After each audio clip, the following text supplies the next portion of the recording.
The echo of 10,000 footsteps it started with silence. Not the peaceful kind, but the loud silence of shock. On a cold Monday morning, thousands of employees at Tesla received a single-line email. They were no longer employed. The sender was Elon.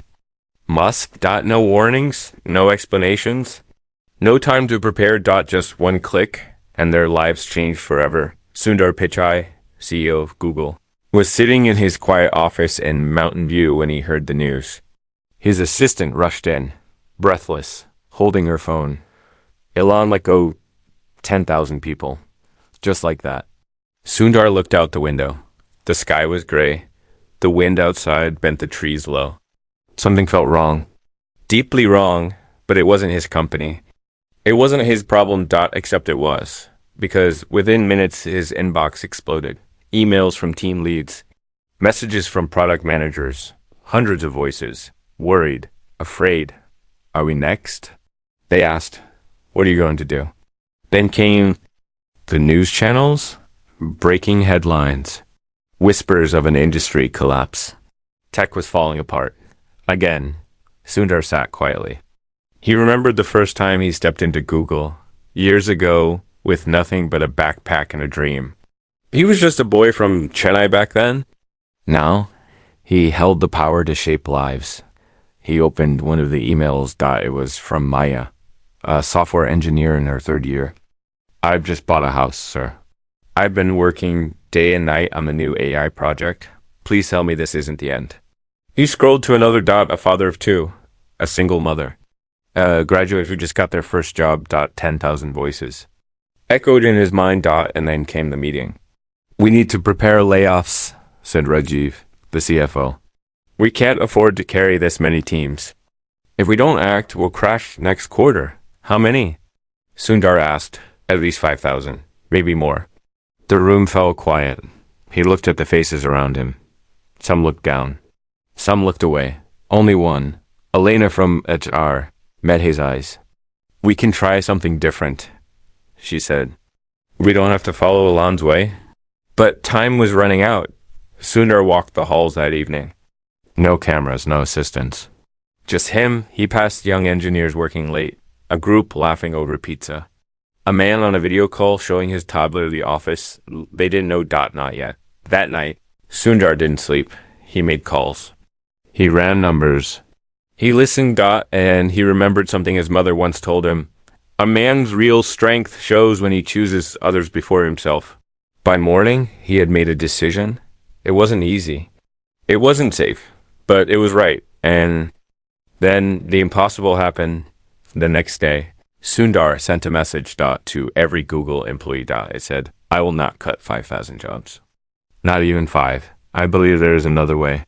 Within an hour, the world went wild. News anchors shouted. Social media blew up. Some called him brave. Others called him foolish. But Sundar didn't speak to the press. Not yet. He was already in a small room face to face with the board. You've made a mistake, one director said. You've put emotion over logic, said another. But Sundar stood calm. I'm not choosing emotion. I'm choosing people. We can build a better way. Not by fear, but by trust. Give me 30 days, he said. If we don't recover, I'll take the fall. A long silence followed. Then came the vote. The result. 4 for him. 3 against. The room broke. He had 30 days, and everyone was watching. But the next morning, as he walked into his office, he found a letter on his desk. There was no name. Just one line. You think you can save them all, but you don't know what's coming. His hands trembled slightly. Outside, the sky turned darker. Inside, a storm was waiting, and it had already begun. Asterisk, the storm inside of the letter sat on Sundar's desk, like a silent scream. No name, no address, no timestamp. Only that one sentence. You think you can save them all, but you don't know what's coming. He read it 3 times, slowly. Then he folded it and placed it inside his drawer. He didn't tell security. He didn't alert his assistant. Not because he wasn't concerned, but because something deeper unsettled him. The words felt personal. Not like a threat, like a warning. Outside his office, the buzz of morning routine had returned. Keyboards clicking, coffee cups clinking, muted conversations about deadlines and deliverables. On the surface, it was business as usual, but beneath, a current of anxiety was rising, because news spreads fast in Silicon Valley. And Sundar's decision not to cut jobs had already reached every hallway, every cubicle, every Slack channel. To some, he was a hero. To others, a dreamer standing too close to the fire. Deep inside, Sundar knew what this was really about. It wasn't just about saving jobs. It was about saving dignity. He remembered when he was 10, living in a modest home in Chennai, standing beside his father as they waited 2 hours in line to make a phone call. A single phone, shared by the entire neighborhood. When they finally reached the front, his father handed Sundar the receiver. "You talk?" he said, smiling gently. "You need to learn how to ask for things." That moment stayed with him. Learning to speak, to ask, to lead. And now, years later, he wasn't asking. He was declaring something bold, that human worth wasn't just data on a spreadsheet, but boldness has a cost. By the end of the first week, the pressure came fast and sharp. Investors called. Some shouted. Some threatened to pull out if the numbers didn't improve. Morals don't pay dividends, one investor said coldly over the phone. Internally, tensions rose. Project budgets were frozen. Timelines were stretched. Department heads began quietly preparing their own exit plans, just in case. And then came the audit. It was supposed to be routine, just a quarterly review of operational efficiency.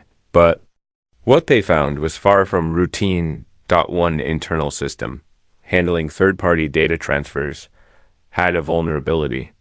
It hadn't been exploited yet, but it was big. If left unchecked, it could spiral into a security crisis. Sundar felt the weight shift. He gathered his senior engineers that evening. No formal agenda, no cameras, just him, a whiteboard, and a group of tired but determined minds. "We fix this," he said, drawing a complex architecture diagram on the board. Together, no one complained. No one asked about overtime.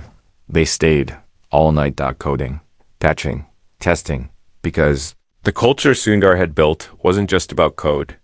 It was about commitment, shared responsibility, mutual respect. As dawn broke over Mountain View, the team pushed the final patch live. And just as the system locked into place, Maya, the same engineer who had written him that desperate email, turned to him with tears in her eyes. "You believed in us," she whispered. Sundar didn't reply. He didn't have to, but victory, as always, was fleeting. 2 days later, a whistleblower report surfaced. Anonymous. It claimed that Google was using shadow teams, unaccounted labor groups, hired through layered contractors to bypass headcount limits. The media ran with it. Headlines screamed, "Google's secret workforce exposed." Sundar hadn't authorized it, but that didn't matter. Optics mattered more than truth. The board called an emergency meeting. "This is exactly what we feared," Rajiv said, voice sharp. "This company is already unstable. Now this. We need someone to blame," another director said. "Someone needs to step down." "Not you, of course," they added quickly. "But someone high enough to send a message?" Sundar looked down. At the table, he knew what this was. They wanted him to sacrifice. Someone. To protect the brand. To buy time. He thought of Elon again. The speed. The ruthlessness. The detachment. It would be so easy to follow that path. But he DID in single quotes T. Instead. He stood and said quietly, "No one will be scapegoated for something they didn't do. We investigate. We fix it. We don't punish the innocent to protect the powerful." Some in the room nodded reluctantly. Others, he could tell, were already writing their resignation emails in their minds. The storm was getting louder. That evening, he found himself alone on the rooftop of Google's main campus. The city lights blinked below, a grid of dreams and struggle. He looked up. And remembered a line his college professor once told him. Every leader faces 3 storms. The one around him, the one against him, and the one within. The one within was always the hardest. Just then, his phone buzzed. Asterisk a text. From a number he didn't recognize. It said, "You still don't see the full picture. Your kindness is blinding you." Attached was a photo. It showed a spreadsheet. Names, departments, performance scores. Next to some names was a red. Others. Green. His stomach tightened. This was a layoff plan, but not his. And someone had already built it. Someone inside. The enemy wasn't outside. It was within. Someone at Google wanted the cuts. Asterisk and had already decided who deserved to lose everything. As he stared at the image. The rooftop wind picked up. For a brief moment. He wasn't the CEO. He was the boy again, holding a phone receiver, learning how to ask. But now he had to learn how to fight, not just for a company. But for its soul. And as the screen faded to black, the voice in his head whispered, "You have 23 days left." Asterisk the names and read. The office was quiet again. Too quiet. The kind of silence that makes every sound feel heavier.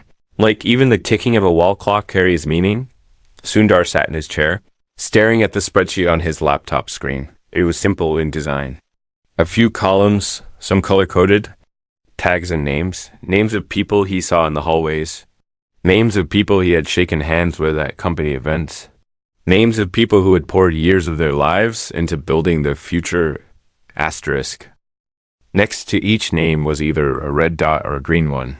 There was no legend, no explanation. But he knew red meant cut. Green meant keep. And this wasn't a hypothetical list. It had been prepared, calculated, circulated. Someone inside had already made decisions behind closed doors without his knowledge. His hands trembled slightly as he reached for his phone and dialed Elena, the head of our. "Have you seen this?" he asked, his voice low. There was a pause. She didn't ask what he was talking about. Got said enough. "I did," she replied. "I found it 2 days ago. It was stored on an internal folder marked workforce planning scenarios. I didn't want to bring it up until I could trace where it came from. And it was built by someone in finance," she said. "Someone close to Rajiv." He closed his eyes for a moment, letting the information settle. He had trusted Rajiv for years.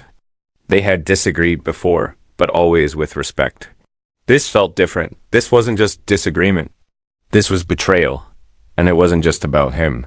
This list was already spreading. That night, Sundar walked the quiet halls of campus again. It had become a habit, his way of thinking, of reconnecting with the reality beyond numbers and strategy. He passed empty meeting rooms, dimmed vending machines, and posters still promoting Innovation Week. He paused by one of the team lounges. A group of junior engineers were talking in hushed voices. "I heard him on the list," one said. Nervously. "Me too," another replied. "They haven't told anyone yet, but it's coming." What if Sundar's promise was just to buy time? "He's a CEO," someone added.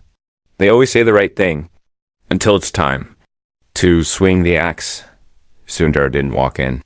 He didn't interrupt. He just stood there, hidden by a wall, listening, and he felt something he hadn't felt in years. Doubt, not in his decisions.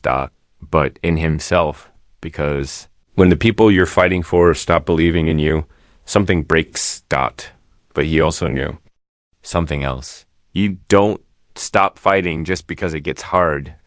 You stop when it stops being right. The next morning, Sundar walked into the finance wing unannounced. He didn't bring his assistant. He didn't warn Rajiv. He walked straight into his office and placed the printout of the spreadsheet on the desk. "Explain," he said quietly. Rajiv looked up, surprised, but only for a second. "You weren't moving fast enough," he said, leaning back in his chair. "I built that as a contingency. If your 30 days fail, we'll need to act immediately. I was trying to protect the company." "You mean protect the investors? Same thing?" "No," Sundar said, his voice calm but firmer now. "It's not," Rajiv shrugged. "We've been through this before." "You're an idealist, Sundar. Always have been. But this isn't Chennai. This is Silicon Valley. This place doesn't reward kindness. It rewards control. There was a pause. Then Rajiv added something that changed everything. Besides, he said, tapping the spreadsheet, some of those names, they were recommended for read by your direct reports. That stung. This wasn't just a plan behind his back. This was a quiet rebellion, a fracture in the leadership. He left the office without another word. Back in his own space. Sundar sat with the door locked and lights dimmed. He opened Maya's profile on the internal system. Green. Safe. He opened another name. Kyle Thomas, young software designer, brilliant mind, had once designed a new data visualization model that cut analysis time in half. Read. No reason given. He pulled up his employee notes. Kyle had no strikes, no performance issues. What he did have was something else. He had recently taken extended leave to care for his mother, who had fallen ill with cancer. The realization hit Sundar hard. They weren't just cutting by numbers. They were cutting by perception. By presence. By who was seen, who was heard, and who wasn't. Sundar stared at the red dot for a long time. Then he made a decision. He called Kyle directly. Hi, he said when the young man picked up, clearly surprised. This is Sundar. Kyle went silent, then stammered. Hello. I just wanted to check in, Sundar said. How's your mom? There was a pause. Then Kyle's voice cracked. She passed away last week. He whispered. Sundar felt his throat tighten. I'm sorry, he said. I didn't want to tell anyone, Kyle added. I just came back to work yesterday. Didn't want to be seen as weak. Sundar sat in silence for a few seconds. Then he said something he rarely said as CEO. Thank you for showing up. After he hung up, he looked out the window. The sky was gray again. The kind of gray that looks like it's holding something in. He knew what he had to do. He had to dismantle the list, not just erase it. He had to show people what mattered more than performance scores or presence in meetings. He had to remind them that behind every employee badge was a story. A life, a storm. But he wouldn't get the chance right away, because that night, as he prepared to leave, his assistant rushed in. You need to see this, she said. Eyes wide. She handed him a small tablet. On the screen was a video. Anonymous. Source. Grainy footage of a private leadership meeting from 2 weeks ago. In it, a senior manager was heard saying, let Sundar talk. He'll burn himself out trying to save the ship. And when he does, we'll take the wheel. The video ended. Sundar sat frozen. Someone had leaked it to the press. Within hours. The media had it. The headline blazed across every screen. Google insiders plot to take over if pichai fails. Trust, already fragile, began to shatter. The countdown was real now. And Sundar had only 18 days left. Asterisk 18 days of fire was the first time Sundar had truly felt alone in his own company. The leaked video spread like wildfire. It aired on every major business outlet, dissected on podcasts, debated on social media. Commentators asked whether Sundar was still in control, whether Google had become a leaderless giant. The word coup appeared in one segment, thrown casually, but it stuck. Even inside the company. Things were shifting. Trust, already delicate, now cracked beneath every interaction. People lowered their voices when Sundar walked past. Middle managers skipped eye contact. Even the board members, those who had once stood by him, grew quieter, waiting for something to tip. What haunted him most wasn't that someone had filmed the meeting. It was that no one in that room had spoken up. Not one. He rewatched the footage at night, not to analyze, but to listen to the silence in between the words. The silence of people who had once shared his vision, now sitting back, letting the knife twist. He couldn't sleep. Instead, he found himself sitting on the rooftop again, the city glowing beneath him like a sea of sparks. There, in the cold night air, he went back in his mind, back to the start. He remembered his first interview at Google. How nervous he was, how polite his voice sounded when he answered questions. About Chrome, even though his hands trembled in his lap. He remembered the small conference room with bad lighting, the bottle of water he never opened, the interviewer who smiled when Sundar solved a problem with a method they hadn't seen before. He remembered being seen, really seen, for the First time not as a number, but as someone with potential dot, and now he was here. At the top. Yet barely holding on. He didn't want to fight back with force. He didn't want to become a version of what he stood against. But he also knew that leadership wasn't just about protecting people, it was also about protecting the idea of people. The idea that kindness wasn't weakness, that compassion could lead, that a long-term faith could outlast short-term panic. The next morning, he made a choice. He called an emergency all-hands meeting.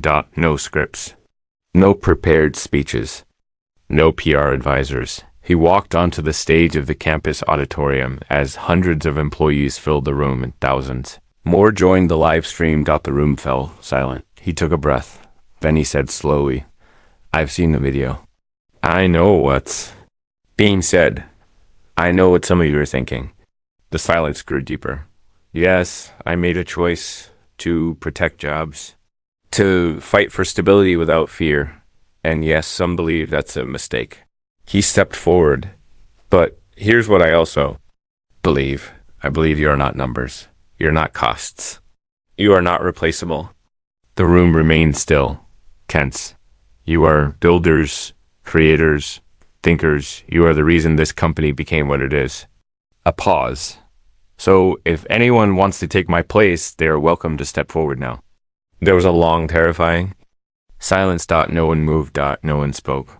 Good, he said softly. Because I don't plan to step down, and I don't plan to step back. Not while there's still something worth fighting for. He nodded, then left the stage. No applause. But in the back row, someone stood. It was Elena. Then another. Then one more. And soon, silently, rows of people began to stand. Not clapping, not shouting, just standing, like a signal, like a quiet answer to doubt. That night, he didn't walk alone. A group of employees waited outside his office, uninvited. Some brought him notes. Others brought him data. One simply said, "Tell US how to help." And so he started something new. A project not built by executives, but by volunteers. He called it Daylight, an internal movement to find savings. Without firing a single person, teams from every corner of the company joined. Engineers optimized cloud costs. Designers paused non-essential launches. Even marketing leaders offered to take temporary pay cuts. Small moves, but they added up. In 6 days, they recovered $18 million. On the 7th day, something strange happened. A message appeared on the Daylight project dashboard. It wasn't from Sundar. It wasn't from any known account. It simply said, "You still don't see who's working against you." He called Elena immediately. "Someone's watching us from inside." "We've already started tracing the account," she replied. "It's using internal clearance. Very high level. Someone near the top." The storm was closer now. But so was something else. Resistance. Real resistance. The kind built not by orders, but by choice.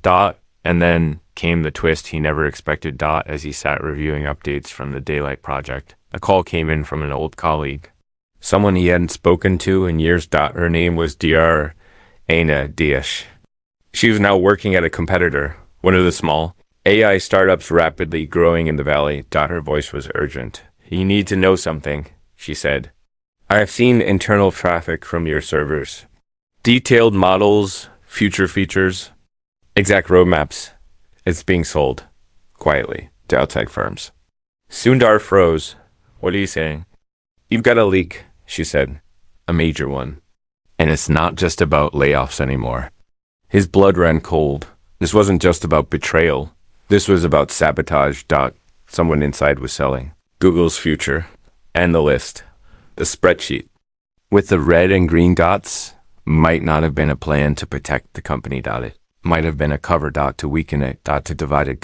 To make room for a takeover from the inside. As he hung up the call, one final message appeared on his private tablet. No name. No signature. Just 4 words. "The storm is here." And he had 12 days left. Asterisk the fire beneath the surface heat. Air in the server room was dry, humming, alive. Sundar stood quietly, staring at the long rows of machines glowing in the dark, blinking like silent hearts. This was the spine of Google. Billions of queries, code bases, models, dreams. Everything pulsed through here. And someone had been siphoning that lifeblood, line by line, unnoticed. He had barely slept since Anna's call. For 3 days, he met with internal security teams, encryption analysts, and system architects. They combed through logs, identified anomalies, and ran diagnostics on buried data trails. And finally, they found it. A quiet process. Buried deep under a fake system health monitor. It had been active for months. Slow. Careful, deliberate. Data was leaving the company. Architecture. Files. AI models. Experimental search prototypes. All routed through a secure channel to a non-Google server. Registered under an untraceable shell firm. Based in Estonia. But it wasn't just the theft that shook him. It was the clearance level required to access the files. Only 4 people had that level. He was one of them. And so was Rajiv. When Sundar confronted him, he didn't shout, he didn't rage. He just stood in the middle of his office, holding a printed folder, looking at the man he had once trusted with everything. Rajiv didn't deny it. He didn't confess either. He just stared at the window. Why? Sundar asked softly. Rajiv spoke without turning. Because this company is bloated, Sundar. It's blind to what's coming. The old way is dying. We needed to evolve, fast. And you held us back, so you sold us out. I positioned US for survival by selling our future to someone else. No, Rajiv said, finally turning, eyes cold. By ensuring there would still be a future. For who? There was silence, and in that silence, Sundar saw the truth. This wasn't about ideology. It was about control. Rajiv had made his choice. One not rooted in hatred, but in fear disguised as logic. He believed the company couldn't survive kindness. So he replaced it with calculation. And in doing so, he had almost killed its soul. Sundar walked out without saying another word. He reported the breach. Rajiv was placed on administrative leave pending investigation. The board was notified. The lawyers prepared statements. And for the first time, the internal tide began to turn visibly, but the damage had already begun to spread. News broke within hours. Top Google executives suspended amid insider data breach. Investors panicked again. Shares dipped. Analysts debated whether the company's leadership had collapsed. And through it all, Sundar stood alone once more. Not because no one supported him, but because only he could carry the weight of what was next. He now had 9 days. 9 days to restore faith. 9 days to prove that this wasn't the end. He returned to the Daylight Project. It had grown beyond anything he expected. Over 4,000 employees were contributing now, voluntarily working outside hours, optimizing internal systems, proposing solutions. It had become more than a cost-saving plan. It had become a movement. People were fighting for their place. And for him. And then one evening, something happened that he would never forget. He was walking through Building 3 when a young engineer approached him. Nervous. Her name was Sarah. She was new. Barely 6 months into the company. She handed him a handwritten letter. I know you probably won't have time to read this, she said, but I just wanted to say thank you. For what? For not letting people like me disappear. He read it later that night. It wasn't dramatic.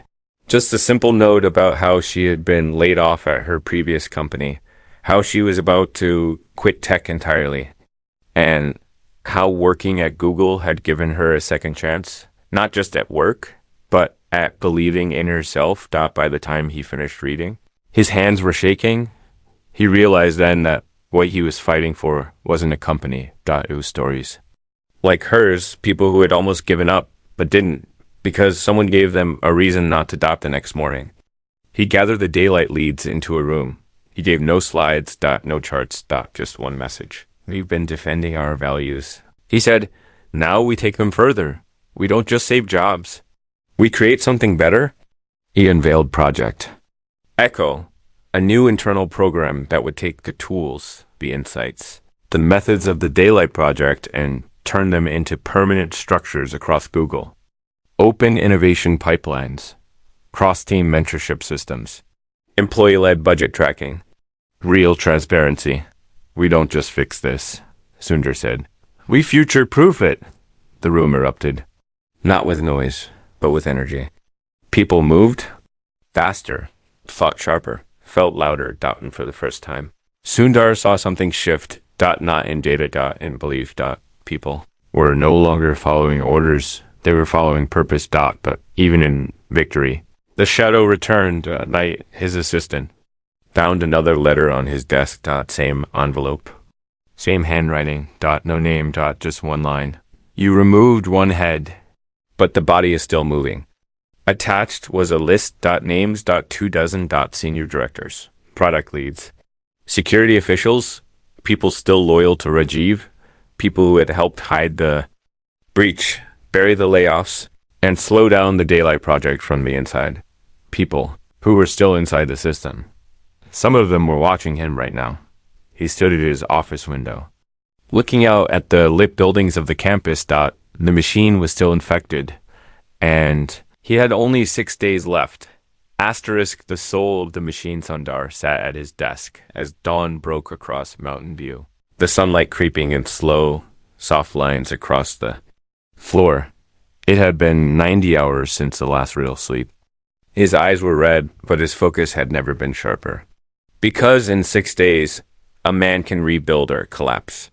And he had chosen to rebuild not just a company, but something deeper. The soul of the machine, the meaning behind every login, every line of code, every badge worn by a person with a dream. But now he knew the truth. The betrayal hadn't ended with Rajiv. It had only changed form, more subtle, more strategic. The list left on his desk with those 24 names was not just an accusation. It was a final warning. The infection was still inside, and time, as always, was running out. He moved quietly. In the days that followed, he didn't hold town halls. He didn't speak to the press. Instead, he spent his time in whispers, closed-door meetings, silent one-on-one walks across the garden levels of campus, long conversations with people he used to only greet in passing. The janitor who noticed a change in badge check-ins. The cafeteria worker who remembered who stayed late every night. The staff engineer who could trace any script to its source. He was searching for truth, not in code, in people. And slowly, piece by piece, the truth revealed itself. One director had rerouted budget approvals to delay Daylight. Another had approved phantom contractors who never showed up, billing Google for hours that were redirected elsewhere. 2 more had been quietly collaborating with an outside firm, the same Estonia-based shell Anna had warned him about, sending them not just internal tools, but employee behavioral data. It wasn't about layoffs anymore. It was about hollowing out the company from the inside. Too. Weaken it. To stage a quiet takeover once Sundar was forced to resign. And worst, all the data showed it had begun over a year ago. A long game. Patient, deliberate. And yet, it wasn't too late. Because even the rot, there was still root. The Daylight initiative was stronger than ever. The Echo model had spread beyond Google, with engineers from other companies asking to learn from it. A new generation of leadership was rising, not hungry for control, but hungry for meaning. And Sundar knew what had to be done. Not just a cleanup, not just a purge. A reckoning. On the 5th day before his deadline, Sundar sent out a message to the entire company. Friday. 9 a.m. One announcement. One decision. The message was simple, quiet, but it thundered across Slack, channels, and inboxes. The last time he had gathered the company was to fight. This time, it would be to choose. Friday came. The auditorium was packed before the sun was fully. Employees filled every row. Others stood in the aisles. The live stream had record views. Even competitors were watching. Sundar walked to the center of the stage. He carried no script. Just a folded sheet of paper. Asterisk.